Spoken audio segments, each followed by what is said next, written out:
Bienvenidos a la semana número 26 de En Contexto. El día de hoy es jueves y vamos a tocar los temas de Casper Biotech, que está atacando un tema muy latente que es el coronavirus. También vamos a hablar de Docket en Brasil y el levantamiento de capital de $8 millones. Y finalmente vamos a hablar de Allenda Rooms y su serie A.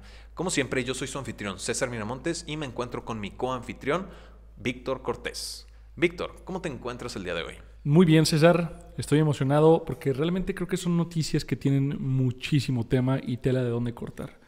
Creo que no sé si el episodio de 25 minutos nos dé, pero tratemos de que sí. ¿Tú cómo estás? Yo siento que sí hay bastante de qué tocar. Ya quiero llegar a tocar todo lo que hay alrededor de estas noticias porque tú estabas bastante emocionado con la cuestión del coronavirus. Entonces, es un tema interesante. Sí, bastante interesante, ¿no? Y es algo muy latente.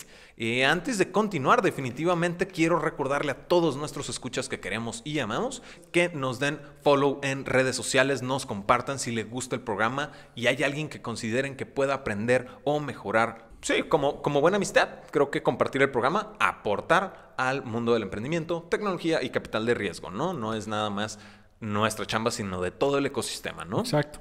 Sí, y este comunicado va principalmente para nuestros escuchas en Colombia, en Argentina, Chile, Perú. Creemos que pueden compartir esto con sus amigos, particularmente estos episodios, ¿no? Donde cubrimos estas noticias que son relevantes para toda Latinoamérica o para estos países particulares. Entonces, creo que puede ser de bastante utilidad para otras personas. Así es. Entonces vamos comenzando con la primera noticia, que es en Argentina. En Argentina existe esta startup de biotecnología llamada Casper Biotech. Y Casper Biotech, en su función principal, es la proporción de kits portables y dispensables con tecnología CRISPR. Vamos a entrar un poco más a detalle qué es esta tecnología, para el diagnóstico molecular. Esta tecnología CRISPR es la identificación de mutaciones genéticas dentro del ADN. De nuevo, es diagnóstico molecular lo que hace Casper Biotech para encontrar ciertas situaciones. Y creo que es un tema importante de abordar actualmente porque hay un tema muy latente el día de hoy y es el coronavirus, ¿no, Víctor? Sí, totalmente. Muchas personas quizá ya han escuchado de esta famosa tecnología que modifica a los bebés. O sea, realmente la tecnología CRISPR nació inicialmente como esta tecnología de la que todos hablaban, en la que se iban a poder modificar el ADN y la genética de los humanos. Entonces, un bebé humano realmente podría nacer con ojos azules si así tú lo quisieras. Esta tecnología ha tenido muchos problemas, muchos dilemas éticos, pero justamente hablé hace un par de meses con Franco, cofundador de Casper, y lo que me decía es, nosotros no pretendemos modificar bebés, nosotros queremos usar la tecnología CRISPR para cosas más productivas, ¿no? Como es el diagnóstico de enfermedades con base más bien en la estructura molecular. Correcto, ¿no? Porque, de nuevo, el tema latente actual es el coronavirus, ¿no? CNN acaba de reportar justo que el Banco Popular de China, en su intención de detener la propagación del mismo virus, porque ya hay más de 71,000 infectados, más de 1,775 muertos, la mayoría en China, obviamente, pues ya todos los bancos chinos pues tienen que lavar su efectivo, ¿no? Estamos hablando de desinfectar con luz ultravioleta, hasta 14 días de almacenamiento del mismo efectivo, e incluso en las áreas de infección de alto riesgo, destruir el efectivo y emitir nuevo efectivo, ¿no? Entonces... Sí. Y el problema principal del coronavirus es que actualmente se han encontrado casos de personas que no presentaban síntomas, pero ya habían sido contagiados. Esto es gravísimo, porque realmente tú puedes estar viviendo normal, pensando que eres una persona completamente saludable, pero ya estás infectado, probablemente contagiando a otras personas y ni siquiera te has dado cuenta. Entonces, el presentar virus pues significa que sabes que estás enfermo, vas a tratarte, te quedas en cuarentena y listo. Pero en estos casos, ¿cómo saber, no? Ajá. Es ahí donde está entrando Casper. ¿Cómo saber? Y justo ahí es donde entra Casper, ¿no? Que es lo que está declarando Casper es que encontró una manera de detectar la infección del virus previo a demostrar síntomas. Que esto es un gran avance, porque cuando presentas síntomas de probablemente tener coronavirus, pues justo es el entrar en cuarentena y es todo un problema. Y con esto, pues realmente, si no estás infectado, pues ya ni modo, 40 días encerrado prácticamente, ¿no? Exactamente. Y bueno, es importante recalcar que Casper no nació con este objetivo principalmente, ¿no? O sea, Casper, que es Casper sin la E, así como contexto sin la E, Casper sin la E, para quienes lo quieran googlear, nació antes del coronavirus. O sea, esta empresa ya tiene más tiempo en la que se está desarrollando.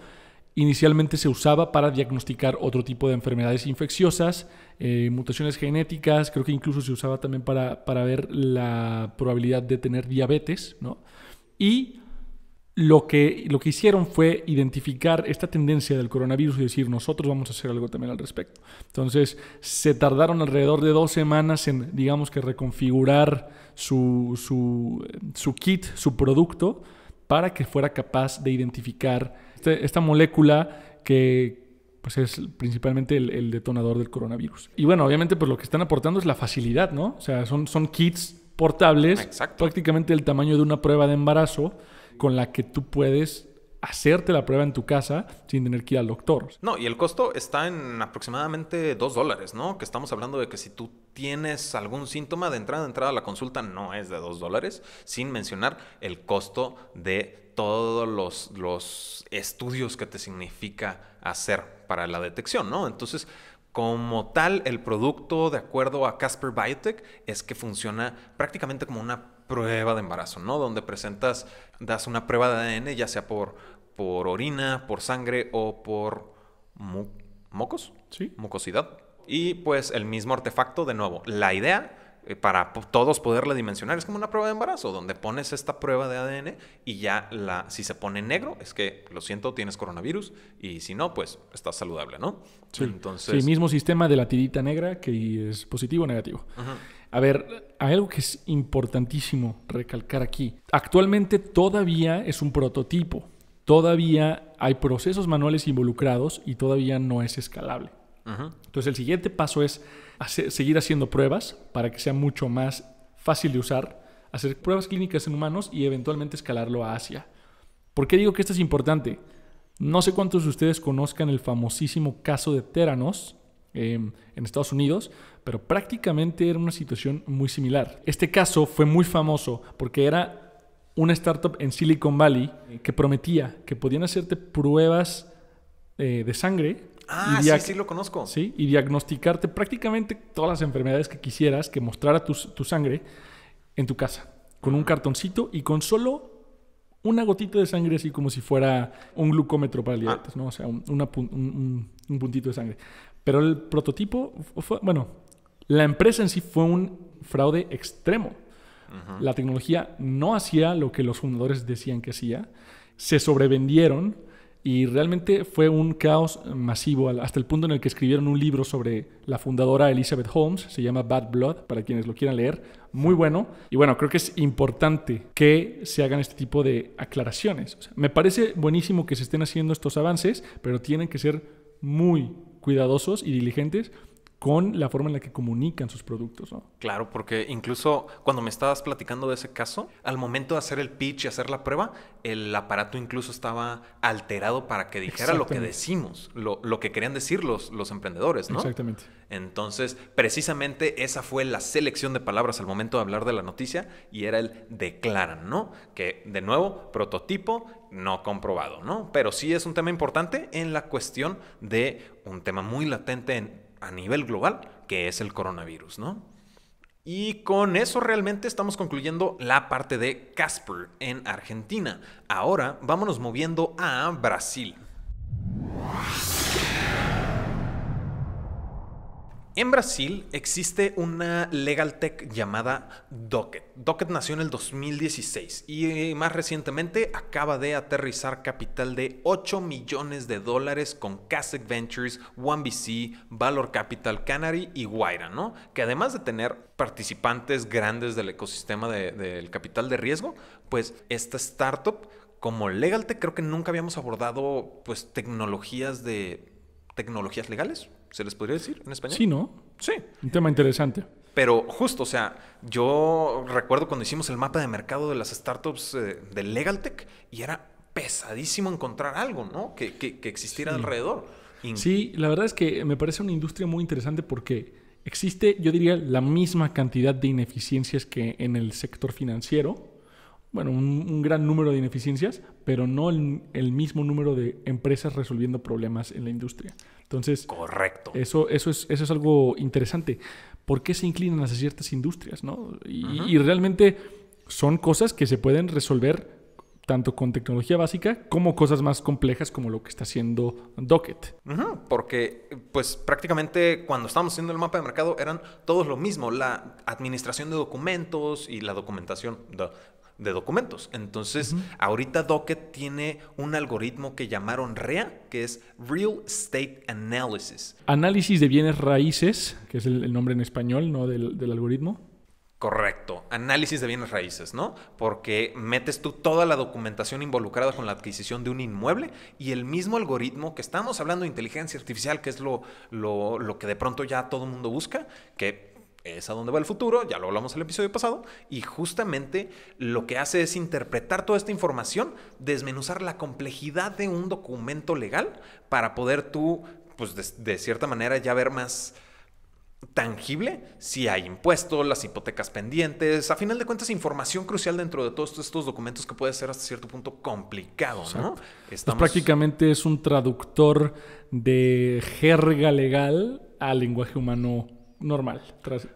Exactamente, ¿no? Digo, declaran un 93% de efectividad en el mismo algoritmo. Siento yo que esto es súper escalable en cuestión de no quedarte atorado nada más en bienes raíces, ¿no? Piensa tú como emprendedor, alguien que te metas tu due diligence, todo lo involucrado con el due diligence, y te diga, hey, ojo, te están haciendo tonto, ¿no? Claro, y más con los documentos estandarizados que existen hoy en día. Qué interesante me parece este proyecto, esta empresa en general, porque algo como nadie hubiera pensado en un traductor en tu mismo idioma, pero realmente a veces es tan complicado el lenguaje y la jerga que usan los profesionistas que para una persona común y corriente estás hablándole en chino prácticamente. Entonces es este tipo de ineficiencias las que te comento, que creo que son, no quiero decir fáciles, pero son importantes de solucionar y quizá no se le está dando la atención como a otras industrias. O sea, digo, no sé si alguien en nuestra audiencia en este momento está diciendo, ay, de haber sabido, ¿no? Y que ya está súper encharcado con alguna hipoteca que no estaba consciente, yo qué sé, ¿no? Entonces, con eso realmente, la noticia como tal fue que Docket levantó 8 millones de Kasek Ventures, 1BC, Valor Capital, Canary y Guaira, ¿no? Y con eso ya podemos pasar a nuestra última noticia, que es en Colombia. Y en Colombia, también casualmente, está participando Kasek Ventures como líder en la Serie A de Allenda Rooms, que fue por un total de 8.7 millones de dólares. Aquí también participó Kairos, también participó Altavix y BWG Ventures.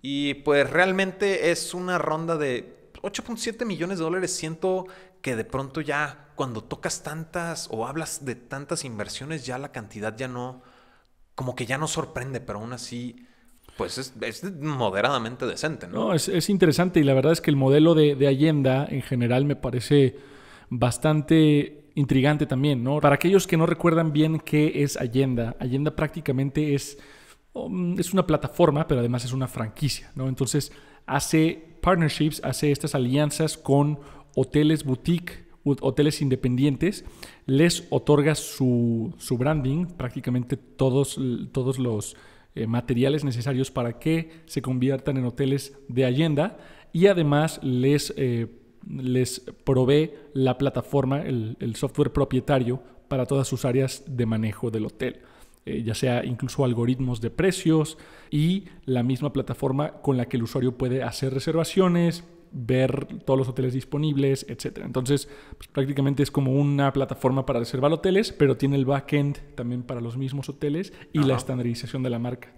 Es un modelo muy interesante. A mí, honestamente, me gusta bastante. Digo, es bastante interesante como para llamar la atención de SoftBank, ¿no? Sí, de hecho, SoftBank fue el que lideró la ronda seed de 1.2 millones hace un año, más o menos.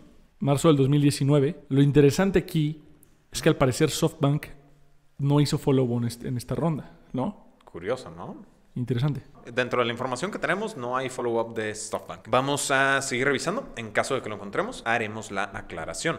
Ahora, ¿qué es lo curioso, no?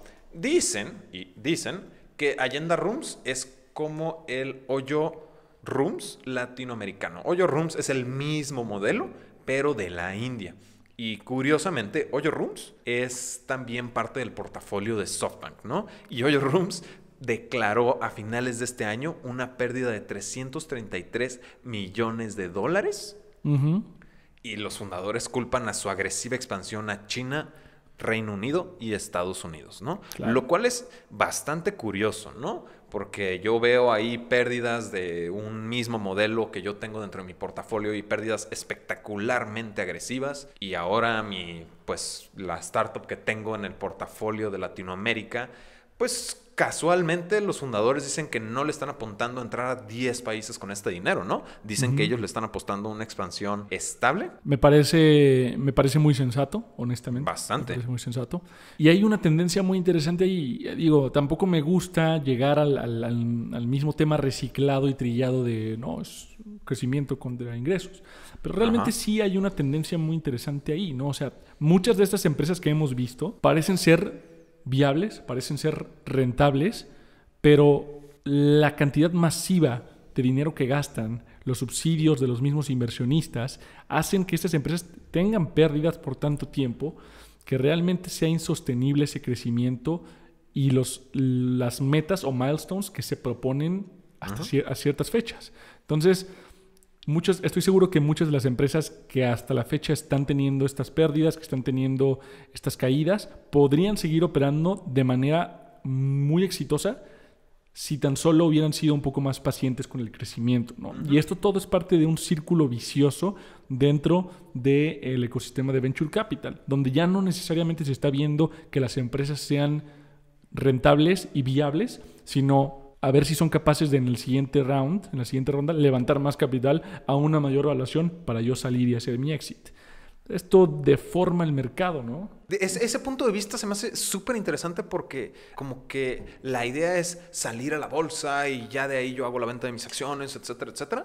Pero sí, yo le apunto nada más a la siguiente ronda. Yo le apunto a que se vea lo suficientemente bonita la startup para yo poder venderme y salirme, ¿no? Exacto. Ese es el problema donde a veces existen esas diferentes visiones entre founders e inversionistas, o incluso los founders pueden llegar a tener esta misma visión, pero digo, me parece que ha cambiado mucho el ambiente, realmente las condiciones de los negocios en el siglo XXI, y partes por eso. También siento yo mucho que tiene que ver SoftBank también en esto, y pues realmente hay un punto en la historia pre-Uber y WeWork y post-Uber y WeWork al momento de salir a la bolsa, ¿no? Puede ser, o sea, yo no me atrevería a atribuirle todo este problema a SoftBank.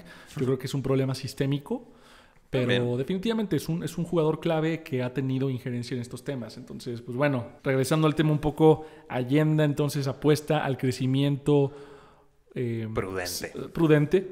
Ajá. Prudente. Y me parece tanto la empresa como muy buena, como la estrategia también muy buena. Así es. Entonces, pues con todo esto, realmente estamos cubriendo las noticias más importantes en el mundo del emprendimiento, tecnología y capital de riesgo en América Latina. El día de hoy es jueves. Nos vemos el próximo martes con más información sobre este ecosistema. Como siempre, yo soy César Miramontes. Yo soy Víctor Cortés.